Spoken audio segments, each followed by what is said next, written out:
அன்புக்குரியவர்களே, சில நேரங்களில் நமக்கு வேதனைகள், கஷ்டங்கள், பாடுகள், உபத்திரவங்கள், தீராத நோய்கள் இப்படி வரும்போது நாம் என்ன சொல்லுகிறோம்? கர்த்தர் எங்களை மறந்து விட்டாரோ, கர்த்தர் எங்களை நினைக்கவில்லையோ என்று சொல்லி நம் உள்ளத்துக்குள்ளே நாம் நினைக்கிறோம். சில வேளையிலே மற்றவர்களோடு கூட நாம் என்ன செய்கிறோம்? அந்த வார்த்தையை சொல்லிவிடுகிறோம்.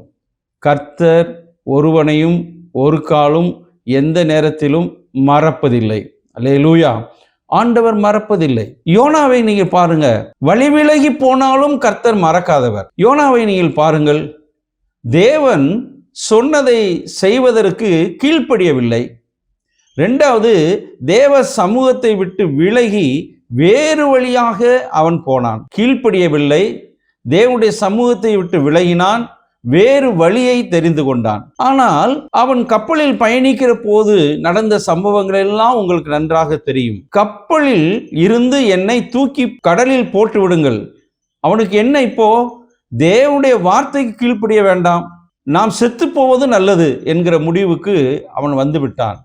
மரணத்தின் விளிம்புக்கு அவன் போய்விட்டான். தூக்கி கடலிலே அவனை போட்டு விட்டார்கள். அப்படியானால் ஆண்டவர் பார்க்கிறார், ஒரு மீனை ஆயத்தம் பண்ணி அவன் கடலிலே விழுவதற்கு முன்னே அந்த மீன் அவனை விழுங்கி விட்டது. அவனை உயிரோடு விழுங்கி 3 நாள் பின்பு அது கரையிலே கக்கிவிட்டது.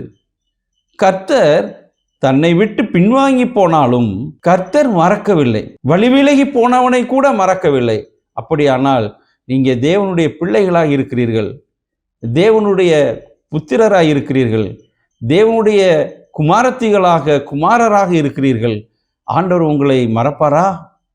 மறக்கவே மாட்டார். நிச்சயம் மறக்க மாட்டார். கவலைப்படாதிருங்கள். கர்த்தர் உங்களை மறக்காமல் நினைத்து கொண்டிருக்கிறார். சீக்கிரம் கர்த்தர் உங்களுடைய தேவைகளை சந்திப்பார். கர்த்தர் உங்கள் துக்கங்களை சீக்கிரம் சந்தோஷமாய் மாற்றுவார்.